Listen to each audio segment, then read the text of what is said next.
आत्मविश्वास और आत्मबल इतना नष्ट हो गया कि मरने का ख्याल आता है महाराज। मरना ही है ना तो लगा लंगोटी, मरना है तो ऐसा मर के अमर हो जा। मरने जैसा दुख सहना चाहता ना, लगा लंगोटी और 2 रोटी मांग के खाओ, रात दिन भजन कर, देख पूरे विश्व को हिला न दे तुझे, पूरे विश्व को झुकाने की ताकत आ जाए। यही वो समय है आपको महान बना सकता है। यदि आप संयम से रहे, जब तक ज्ञान हो तब तक ब्रह्मचर्य से रहो, कोई नशा मत करो, खूब धैर्य पूर्वक विचार करो। ये जीवन बर्बाद करने के लिए नहीं है, ये उन दोस्तों की दोस्ती के लिए नहीं है जो हमारे अंदर ऐसे नशे डाल दें, ऐसी आदतें डाल दें जिनमें माता पिता गुरु धर्म शास्त्र सबको रौंद करके हम गलत मार्ग का अनुसरण करें। नहीं, बहुत विवेकवान जिसको सोचते हैं ना उसका प्रभाव पड़ता है। जैसे अभी हम इमली, नींबू ऐसे खट्टी चीज सोचे तो आंवला, तो हमारे मुंह में पानी आ जाएगा ना। आंवला नहीं है, क्योंकि उसका चिंतन किया तो प्रभाव आने लगेगा ना। ऐसे हर प्रकृति की वस्तु व्यक्ति का प्रभाव है। हम गंदी बातों का चिंतन करेंगे, गंदे लोगों का चिंतन करेंगे, यद्यपि हम गंदा कार्य नहीं कर रहे, पर बात हमारी वहीं पहुंच जाएगी जहां वो है, क्योंकि हमारा चिंतन उनका हो रहा है। ये बहुत बड़े महापुरुष के वचन हैं, बहुत ध्यान से सुनो, पकड़ो। तुम्हें किसी के आगे घिघियाने की जरूरत नहीं, भगवान का ध्यान करने की जरूरत है। अभ्यास बल में बहुत बड़ी ताकत है। अभ्यास बल हो जाए तो व्याघ्र और सर्प को भी अधीन किया जा सकता है। अभ्यास से हम विष को पचा सकते हैं, तो मन को वश में नहीं किया जा सकता। अभ्यास से वेदों का अर्थ समझ लिया जाता है। अभ्यास एक एक कदम बढ़ाते चले जाओ। अभ्यास एक एक इंद्रियों पर विजय प्राप्त करते चले जाओ। अभ्यास असाध्य को भी साध्य कर दे। इसका कारण तुका कहता है, अभ्यास में तुम जितना आगे बढ़ोगे उतने उच्च अवस्था को प्राप्त हो जाओगे। ये हम अपने हृदय की प्रक्रिया को कह रहे हैं। इसी प्रक्रिया से निर्विषय हुआ जाता है। हम जिस विषय को छोड़ना चाहते हैं उसी को गाढ़ चिंतन कर रहे हैं। वर्तमान हम नष्ट कर रहे हो, सोच रहे हैं उस पर विजय प्राप्त कर लेंगे, असंभव। अगर उस विषय को छोड़ना है तो पहले उसे गौर करो और मुख्य चिंतन लाओ भगवद आकार वृत्ति करने के लिए। जैसे आप किसी भी विषय के छोड़ने में बहुत चिंतित हो रहे हैं तो उस विषय का महत्व है, उस विषय का चिंतन है, इसलिए बहुत कठिन होगा छोड़ना। क्या करें? बिल्कुल फ्री हो जाओ, उस चिंतन को प्रभु के नाम में लगाओ, प्रभु के रूप में लगाओ। और ये सत्य है, ये सत्य चिंतन आपके उस असत चिंतन को अपने आप नष्ट कर दे। इसकी परवाह न करो, एक झटके में पूरा विश्व का वैभव आपके हृदय से राग रहित कर दे। पूरे विश्व के वैभव के राग रहित करने की सामर्थ्य भगवत चरणारविंद में। ये काम बड़े बड़े विद्वानों के भी धैर्य को छीन करके भ्रष्ट कर देता है। जिसको काम ने परास्त कर दिया उसकी दीक्षा बेकार, उसकी शिक्षा बेकार। जिसको काम ने अपने अधीन कर लिया, का भक्ति, तुम्हारी भक्ति का बल क्या हुआ? तुम्हारे भजन का मतलब क्या रहा? तुमने सत्संग सुना, उसका मतलब क्या रहा? जैसी प्रेरणा हुई वैसी क्रिया कर बैठे तो तुम फिर कैसे भक्त हो? अविरक्ति ही, तुम कैसे वैराग्यवान? जैसे मोटी मोटी जंजीरों से किसी को बांध लिया जाए, फिर कहा जाए चलो ऐसे ये काम है। ये जब अपने में बांध लेता है तो जैसे जंजीर से बंधा हुआ व्यक्ति आगे नहीं बढ़ सकता, ऐसे कामासक्त ना तो भजन मार्ग में बढ़ पाएगा और ना लोक उन्नति में भ्रष्ट हो जाएगा वो। काम पर यदि विजय प्राप्त करना है तो उपाय बता रहे हैं। काम का भोग का संकल्प न बनने पाएगा, बस तो आप बचा ले जाओगे अपने आप। यदि मैं भोगूंगा ऐसा संकल्प बन गया तो आप नष्ट हो जाओगे। प्रायः काम की चतुरता कोई नहीं जान पा रहा है। बहुत ये अंदर का चिंतन किया हुआ विषय आपको परोस रहे हैं, अगर आप पा पाओ। काम मन में अहम में जो ही आया तो पहले हमको लपेटा है। हम समझते हैं मुझे देखना है, मुझे छूना है, मुझे भोगना है। जहां ये आया बस आपका काम खत्म, वो अपना काम करवा लेगा। अगर आप दृष्टा बने रहे, इसके लपेट में ना में तो आप जीत जाएंगे इसे। आपको सच्ची बताए, जब ब्रह्मचर्य शरीर में होगा ना तो आप बैठ भी नहीं सकते चैन से। वो आपको इतना प्रेरित करेगा क्रियाओं में, आप जिस कार्य में लगेंगे सांगोपांग करेंगे। आपके ये जो ऐसे बैठे हो, लार बह रही है, ये सब ब्रह्मचर्य वो एक तेजोमयी ज्वलंत शक्ति है। ब्रह्मचर्य एक अलग दिखाई देगा आपको, भी आग अलग आग नहीं दिखाई देती जैसे ऐसे ब्रह्मचारी आग होता है। आग दर्शन से, संभाषण से, स्पर्श से दूसरों के पाप नष्ट कर दे अपने आप। कोई भी रोग, कोई भी शोक, कोई भी ताप उसे स्पर्श नहीं कर सकता। शरीर को एक बार पसीना पसीना करो, थोड़ी सी बैठक, थोड़ी सी थोड़ा व्यायाम करो। ये साधना के लिए, भगवत प्राप्ति के लिए कह रहे हैं, कोई कुश्ती लड़ने के लिए नहीं कह रहे। ये जरूरी है। पथ्यास्यायी, पथ्य का भोजन, मित भोजन करने वाला, और व्यायामी, और स्त्री जितात्मा। स्त्री शरीर है, पुरुष की तरफ नहीं, पुरुष शरीर तो स्त्री की तरफ नहीं। जितात्मा, आकर्षित ना होना। नरो न रोगी स्यात्, उसे रोगी नहीं कहते, भले वह साध्य रोग से ग्रसित। वीरों की बात सुनो तो जय गिर चरण दे हनुमंता, चले सुगा पाताल तुरंता। जिम अमोघ रघुपति कर बाना, ये ही बात चले हनुमाना, बाल ब्रह्मचारी हनुमान। मरना एक बार है और वो निश्चित है, उसे कोई टाल नहीं सकता। फिर हम किसी की धमकियों से, प्रलोभन से अपने धर्म का त्याग नहीं करें। अभ्यास, प्रमाद स्थिति नहीं, भोगों में मनोरंजन नहीं, अभ्यास। अभ्यास विजय दिलाएगा। यही अभ्यास भगवत स्वरूप है। जिस लक्ष्य पे हम लगे उसको हम पार करें, उस पर पहुंचे। क्या नहीं प्राप्त हो, क्या नहीं हो सकता। नहीं, हर परिस्थिति को सहने के लिए तैयार रहो। भगवान के जन हो, ऐसे छोटी मोटी बात आई रो दिया बच्चों की तरह नहीं। 100 बार गिरेंगे फिर भी हम चढ़ाई करेंगे इस पर। इसका अभ्यास है हमको नष्ट करने का। तो आज से हम प्रण लेते हैं कि तू हमें कितनी बार गिराएगा। अविनाशी का बच्चा हूं, अविनाशी ही हूं। शरीर बदलते रहेंगे लेकिन हम तेरे को देख लेंगे एक दिन तुम जीत जाओगे।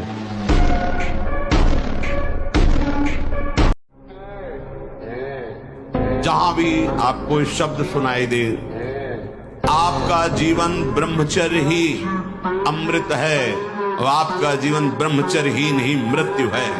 हमारे स्वभाव में हारना नहीं है। बचपन से हारना स्वभाव हमारा, डरना और हारना ये दो हमारे स्वभाव में, चाहे अभी काट डाले जाए, पर मतलब स्वभाव में नहीं। जैसे हमको कभी मन डरवाया ना, अब बच्चे थे गंगा किनारे, यार यहाँ भूत है, यहाँ है, वहीं खड़े हो जाते, वहीं रात रुकते। कहाँ भूत है, कौन हमें डर? कहीं कोई डर नहीं, कोई डर नहीं, केवल एक भ्रम। हमें कोई गाली दे रहा है, हम सह जाएंगे, चोट पहुंचाने का तात्पर्य का भाव से, लेकिन कोई हमारे धर्म पर, फिर हमने देख, मैं भीषण का भी भीषण हूँ। विपत्तियों से तू डरेगा, अरे तेरी विपत्तियां तेरे से डरेंगी, तू नाम जप कर। विपत्तियां तेरे से डरेंगी। किडनी भी कहेगी कि गलत जगह फेल हो गई। इससे बड़ा उत्कृष्ट तप कोई नहीं। सबसे बड़ी तपस्या है वीर संचय। इससे बढ़कर तपश्चर्या तीनों लोकों में और विविध शास्त्रों में कोई भी नहीं पाई गई। सबसे बड़ी तपश्चर्या वीर संचय।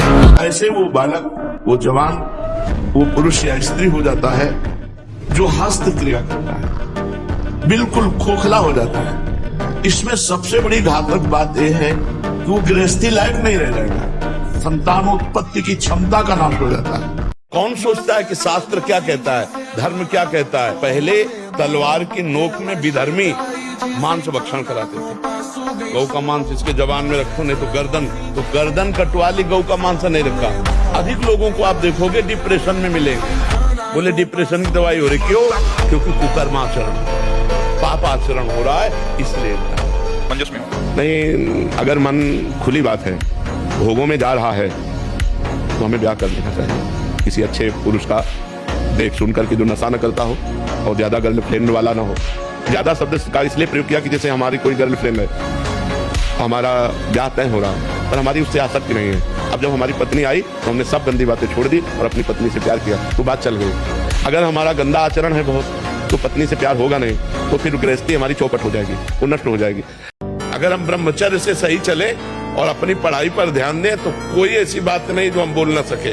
तो ऐसे थोड़ी, अब जैसे अपने लोग हैं, अब ज्ञान मार्ग का प्रश्न कर दो आप, या भक्ति मार्ग करो या कर्म मार्ग करो, अष्टांग योग का करो, तो आपको हर उत्तर मिलेगा। तो गुरुजी आप जैसी बुद्धि कहाँ से मिले? ब्रह्मचर्य से। सुबह गंगा स्नान करके विशाल अशोक का वृक्ष, उसके नीचे हम पद्मासन लगाए बैठे हुए थे। फिर आंख खोल के बैठ गए, सामने आया, उसने कहा पहचाना? हम कहा आप वही हैं जिनको कल हमने रोका था कि आप है। तो बोले मुझे जानते हो? तो कहा आपको तो नहीं जानते, लेकिन आप हमें नहीं जानते। तो उसने पहले चाकू निकाली और रखा, बोले इसको जानते हो? हाँ जानते। पिस्तौल निकाली, ऐसे रखा, बोले इसको जानते हो? हमका हमारे पास कमंडल रखा था, ऐसे खोला और गंगा जल, हमका इसको जानते हो? हमका केवल हम और तुम है, हमका केवल हम और तुम है। तुम्हारे पास अस्त्र है और सुना है तुम हिंसक स्वभाव के हो, तुम अपना प्रयास करके देख लो, एक बार हम अपना प्रयास करेंगे, गंगा जल केवल है। व्यायाम अत्यंत आवश्यक है। ये नहीं कि हम बहुत सेवा करते, नहीं। अरे ब्रह्मचर्य को बचाने के लिए 1 घंटा व्यायाम की जरूरत है। दवा कोई वर्जिश से बेहतर नहीं, नुस्खा है कम खर्च, बालानसेन शक्ति बढ़े, फुर्ती लहे, चोट न अधिक पिराए, अन्न पचे चंगा रहे, कसरत सदा पाए। ब्रह्मचारी को सबसे पहले अपनी रसना पर नियंत्रण रखना आवश्यक है। जबान पर, जबान बिगड़ी सब बिगड़ा। गंदे आचरण वाले, जिनको पवित्रता का ज्ञान नहीं, जिनको केवल अर्थ पिशाच हैं, नाना प्रकार की अपवित्रताएं करके तुम्हें भोजन परोसते हो, गरम गरम तुम्हारे सामने आया, तुम अमृत समझ के खा रहे हो, तुम्हारी बुद्धि नहीं खराब हो जाएगी? सबसे पहले सतमार्ग में चलने वाले को इस रसेंद्री को मारना होता है। रसेंद्री, ये जीत गए, सब जीत गए। भगवान से यदि संबंध है तो हर परिस्थितियों में महान दिग्विजय योद्धा सामने होने पर भी उसको परास्त होना पड़ेगा। उपासक का चेहरा अग्नि ज्योति में, ज्योति में, ऐसा नहीं कि सांवला रंग है तो खिल नहीं पा रहा, नहीं। ब्रह्मचर्य और नियम ऐसे कमल के फूल का जैसा चेहरा हो जाता है, खिल जाता है। मुख प्रसन्न तन तेज विराजा, कीनेस रामचंद्र काजा। कमजोर पहलवान जानते हो क्या करता है? जब अखाड़े में जाएगा तो पूरी की पूरी ताकत तो 2 मिनट में दिखा देगा, फिर इसके बाद धम्म से नीचे गिर जाएगा। जोरदार पहलवान क्या करता है? पहले जाकर सामने वाले को केवल संभालता है, उसके हर दांव का काट मारता रहता, फेंकता नहीं। पहले उसको थकाता है, फिर जब देख लेता थक गया तब वो अपने दांव पे चढ़ा के मारता है, तो वो विजयी होता है। अगर नाम जप करोगे तुम्हारे अध्यात्म बल की वृद्धि होगी। अध्यात्म बल जब बढ़ता है तो बुद्धि प्रवीण हो जाती है। जब बुद्धि प्रवीण होती तो 1 सेकंड में निर्णय कर देगी ठीक है कि नहीं ठीक है। तो आश्रय भगवान का, चाहे वो स्त्री साधक हो या पुरुष साधक, दोनों सावधान। ये रोग एक में ही नहीं होता, ये रोग दोनों शरीरधारियों में होता है। कामोत्तेजना दोनों को आती है। गंदे संग के कारण दोनों साधक गंदी आचरण कर बैठते हो, दोनों इस रोग से पीड़ित होते। पुरुष तो इस रोग को प्रकट कर देता है, माताएं बहनें इस रोग को प्रकाशित नहीं कर पाती, लेकिन पीड़ित होती है इस रोग से। यदि सावधान उपासक न चले तो चाहे स्त्री शरीर हो चाहे पुरुष शरीर, उसको कष्ट होता है। इस लोक में परलोक में सब आनंद ही आनंद रहेगा। नाम जपत मंगल दिशि दशहु, 10 दिशाएं मंगलमयी होंगी।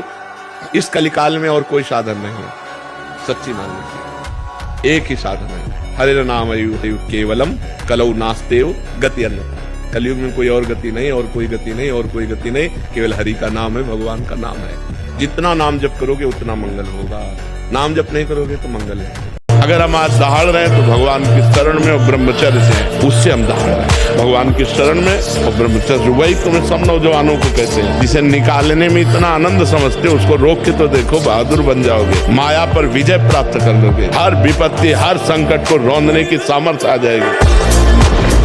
सोडा वाटर, लेमन या ठंडे पेय पदार्थ जो शीशियों में आते हैं, हाँ, ये ब्रह्मचर्य, संयमी, भगवत मार्ग, ये सब चीजें ले भाई। आपको अमृत पान करना है, राधा नाम सुधा रसम रसी, तुम बहुत सावधान। भोजन के समय आपको पानी नहीं पीना है। यह अभ्यास आपकी दिनचर्या में बहुत बाधा पहुंचा देगा। यदि आप भोजन के साथ पानी पीते हैं, गैस बनना शुरू हो जाएगी, कब्ज बनना शुरू हो जाएगा, आप परेशान हो जाएंगे। भीम पुष्प लेने जा रहे थे सौगंधिक वन, इसलिए रास्ते में बैठ गए बंदर के रूप में। अब उनकी इतनी लंबी पूंछ थी कि साइड में पहाड़ है और छोटी रास्ता बीच में। तो भीम ने कहा कि ए बंदर, पूंछ हटा ले, मुझे जाना है। उनका बूढ़ा हो गया हूँ, हिम्मत नहीं हटाने की, हटा लो। उनका मेरी अवहेलना करता है, उनका हटा लो भाई, बूढ़ा हो गया हूँ, मेरी पूंछ हटा के चल दो। वो पूंछ पूरा बल भीम ने लगा दिया। तो हाथ जोड़कर खड़े हो गए कि मैं समझ गया, साधारण बंदर नहीं, आप मेरे बड़े भ्राता पवन पुत्र भगवान। जो चाहो आप प्राप्त कर सकते हो, जो चाहो, यही तो मनुष्य जीवन की दिव्यता है। पर यहाँ चाह इतनी गंदी हो गई कि हम दिव्यता की तरफ बढ़ ही नहीं पा रहे, उसी में गिर पा रहे, उसी में गिरते चले जा रहे हैं। बस हमारी सबसे अपनी तरफ से प्रार्थना है, एक बात हमारी केवल समझ लो, सब प्रश्नों का उत्तर है। यदि आपका चरित्र पवित्र है और आप कोई नशा नहीं करते, मांस आदि नहीं खाते और नाम जप करते हो, इतने से सब हो जाए।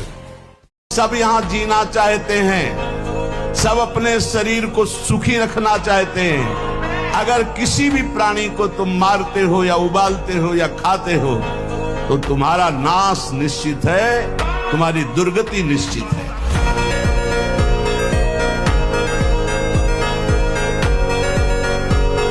आज क्या हो रहा है?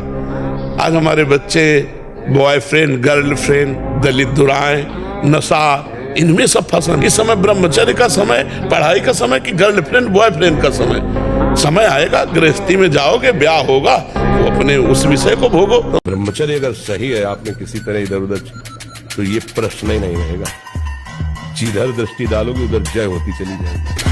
तुमसे जो गलती हो उसको होने दो, बस रोक लो, हस्त क्रिया मत करना। हस्त क्रिया मतलब समझ गए ना, हस्त मैथुन मत करना और नाम जप करो। और जो हो रहा है तुम बिल्कुल ऐसे समझो कि बाबा ने पूरा ठेका ले लिया, अब हमको कोई चिंता नहीं। आज से तुम देखना आपका परिवर्तन। पर कोई काम करो, 2-4 घंटे का काम करो, कोई भी काम करो, तुम इतने मजबूत बनो कि कोई भी बुराई तुम्हारे हृदय में प्रवेश न करे, कोई भी तुम्हें बुरा न दिखाई दे और तुम सब में भगवान को देखकर इस माया पर विजय प्राप्त करो। कोई भी बुरा हमको दिखे ना और कोई भी बुराई हमको परास्त न कर पावे। बोले अयोध्या का सिंह है, हाँ, ठेका चला ऐसे बजरंग बली, बाल वैसे चलते थे, बाल ब्रह्मचारी, मारा ऐसे तो फट गया अखाड़ा, धम्म से गिर गए तो तालियां बज गई, एक छलांग में ऊपर हनुमान जी की तरह, और ऐसे किया था। कोई नहीं था ब्रह्मचारी के आगे कौन? ब्रह्मचर्य धारण करने वाले कोई बादाम, हलवा, घी की जरूरत ही नहीं, बिल्कुल सच्ची मानिए। जैसे तप्त भूमि में पैर कैसे पड़ता है, ऐसी बिजली रहती है ब्रह्मचारी के अंदर। बिजली 60 किलोमीटर बिना विश्राम किए चलते देखा है।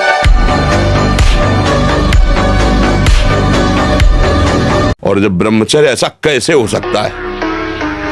बल है ना, अध्यात्म बल, शारीरिक बल की बात नहीं कहते। ऐसा कैसे हो सकता है? यदि एक बार ऐसा हुआ तो 1000 बार मैं प्रयास करूंगा और इस पर विजय। वो मतलब जिद्दी स्वभाव, एक निष्ठा उसी से आती है, उसी से। पहले खेती जोतते थे ना किसान, एक फार वाला होता था और पूरे खेत को उसी से जोतला है, बलवान होते। 2 लीटर मठा और 8 रोटी पाए, बैल की जैसी ताकत। अगर बैल को नाक पकड़ के रोक ले तो वो वही खड़ा हो जाए।